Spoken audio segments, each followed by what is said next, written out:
lab program 2B. The problem definition of this lab program is to write a Java class called as customer to store their name and date of birth. So basically you need to create a class with the name as customer as mentioned, and you should have two member variables, that is name and date of birth. Alright. The date of birth format should be in this format, dd/mm/yyyy. Write methods to read customer data as the name followed by the date of birth in this format. I mean, see these gilmets, I mean the less than symbol and greater than symbol. So I mean whatever that is specified within the gilmets, I mean the values need to be placed. So in computer science domain, whenever you come across such notations where something is mentioned within the less than greater than symbol, that means you should replace that with the name. I mean you should replace this everything with name such as Arun. Okay, so that is the use of meaning of these gilmets. All right. So write methods to read customer data as name followed by date of birth in this format and display as name, comma, date, month, year. Okay. So what you are supposed to do? You should consider these front slash as the delimiters for the different values such as date, month, and year. Okay. So we should do this task by using the string tokenizer class, considering the delimiter character as front slash. Okay. All right. So this program basically you should input the name and date of birth and output the name and date of birth. Okay. So input date of birth format is dd/mm/yyyy. The output format is they are separated without using the delimiter. I mean you should identify the tokens within the date of birth which are separated by the delimiter front slash. Okay. All right. So he has specified use the string tokenizer class. All right. So this string tokenizer class is available in the java.util. All right. So first we shall see what is a string tokenizer class. The string tokenizer class is a class that allows an application to break a string into tokens. So as I was explaining in the basic programs of Java, so every statement can be broken into the tokens, and the default separator that separates the tokens is the white space. I mean any number of spaces more than one. So this is, I mean the default delimiter is the white space. However, you can override that. I mean you can use any other delimiter as specified by the user. Okay, so that is also possible. So what Java makes use by default, it is again white space. Okay, if you want to override it, I mean if you want to use some different delimiter, you may have to explicitly specify it. Therefore, how to break strings into tokens in Java? Okay, so that is the basic question. Breaking a string into tokens in Java is done by using the class string tokenizer. And for this you will have to import java.util.string tokenizer. All right. So string tokenizer is the class. So first you need to create an instance of this class string tokenizer st, I mean the variable name, is equal to new string tokenizer. Okay, followed by opening closing parenthesis within which you need to specify the string for which you need to identify the tokens. Okay, hope you are able to follow the syntax of string tokenizer in this line. So string tokenizer st is equal to new string tokenizer. This is a test. I mean this is one statement. Okay, so whatever that is being specified within the double quote is the string for which the tokenization need to be carried out. Therefore, as you expect, there are 4 tokens. This is a test because they are separated by the delimiter white space. Okay, right. So after creating the string tokenizer object, what you are supposed to do, you should invoke a method that is available in this class string tokenizer, and that method is nothing but has more tokens. Okay, so you can see st dot has more tokens. I mean, so this st breaks the input string into tokens, and it just stores this array of tokens with it. Okay, and has more tokens is the method that returns true if there are more tokens, otherwise it returns false. Therefore, we can take advantage of this method has more tokens available in the string tokenizer class, and we can invoke it. So while st dot has more tokens, system.out.println st.next token. See, you can see that we are printing the next token. Okay, so this is again one more method that is available in the string tokenizer class in order to print the next token of the given string. Okay, so with this, what output we have, this is a test. Okay, so what you should understand for using the string tokenizer class is that first thing, you should import the library, that is java.util.string tokenizer. Okay, next you should instantiate the string tokenizer class by passing the string with for which you want to tokenize. Next, you have to use both the methods has more tokens and the next token in order to print the tokens. Very simple. So this is the beauty of Java. I mean, whatever these operations are there, so with very user friendly methods, the users can invoke them. See here, has more tokens, so the name itself indicates, I mean, this is the method that returns true if it is having more tokens, isn't it? Next, next token, I mean, it is printing the next token. See, it is so much user friendly, so that is why Java is user friendly. All right, okay, so now let us apply this string tokenizer to the lab program.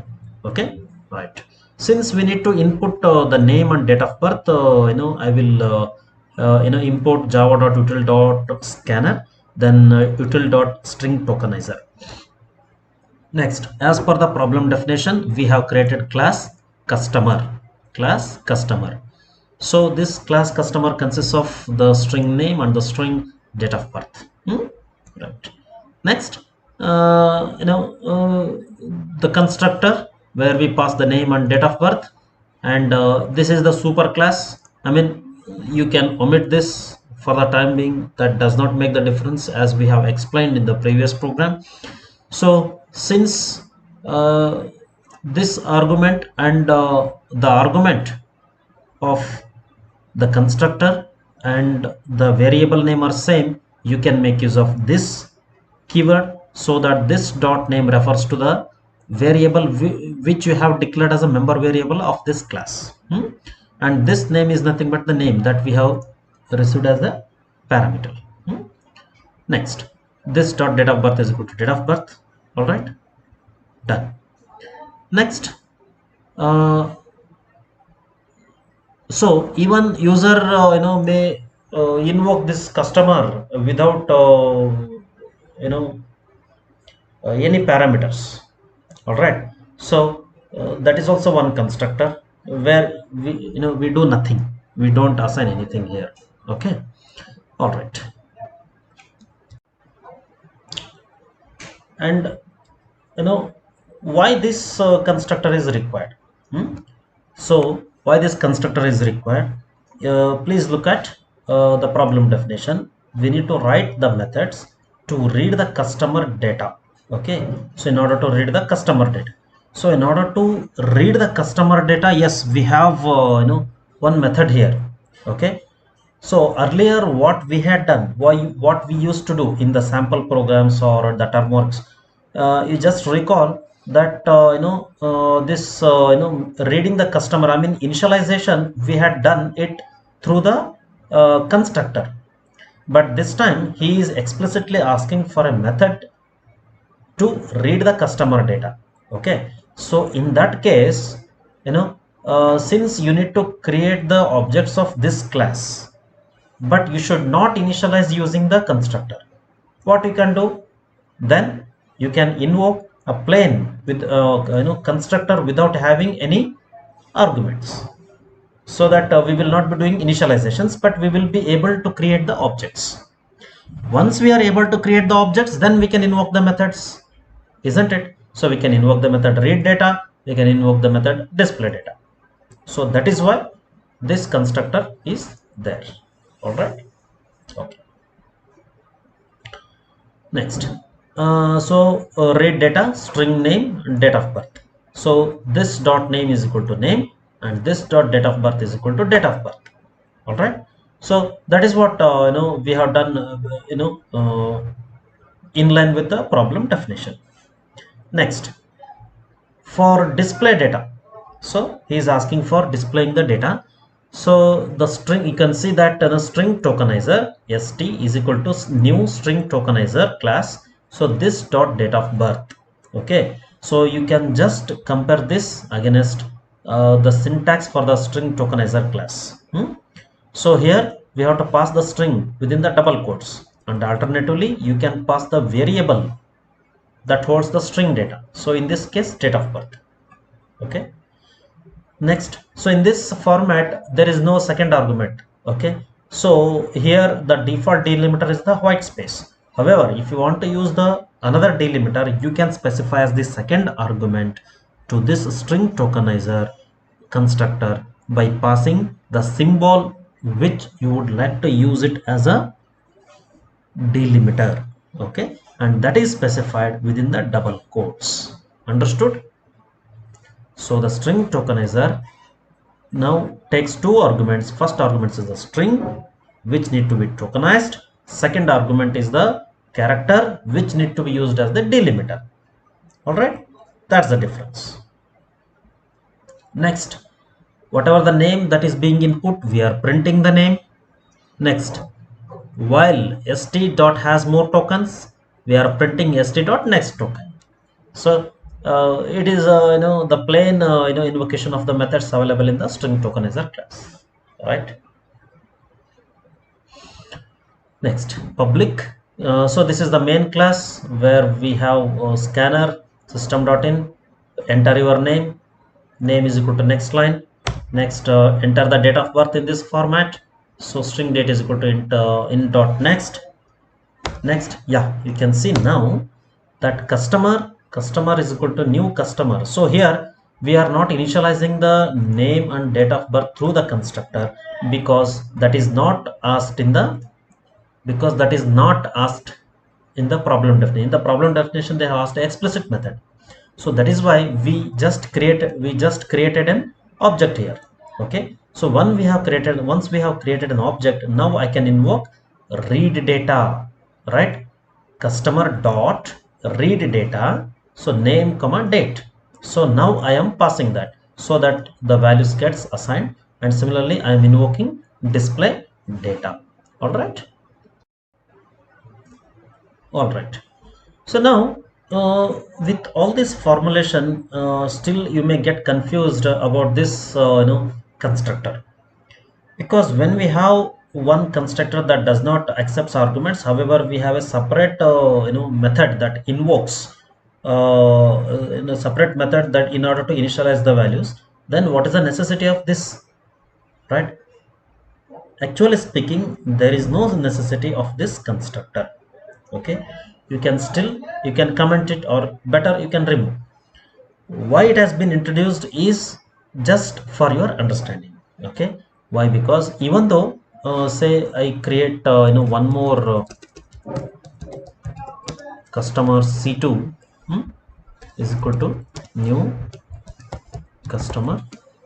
Okay, so I may pass the values here itself. So that is why they have just introduced it here. So this is also possible, because it is our usual notion. This is our basic understanding that with constructor we will be initializing the values. However, that is why the first constructor is being defined, but you can always omit it. I will just omit. Okay, that is still works out for me. Why? Because I have a separate method to initialize. Okay, I have a separate method to initialize. Okay, so let us don't get confused. Let's use the same single constructor. We have a method for reading, we have a method for displaying the data as per the problem definition. Okay, so now let us look at the output. So here it is asking for enter name, so I will enter the name Arun. Date of birth, so some date of birth I will enter 1944 something. Okay, so can you observe the output? So it is the name followed by the date, month and year, which were earlier in the format of front slash, are now separated as tokens. These are separated as the tokens by using front slash as the delimiter. Understood? So that's about this program. Thank you.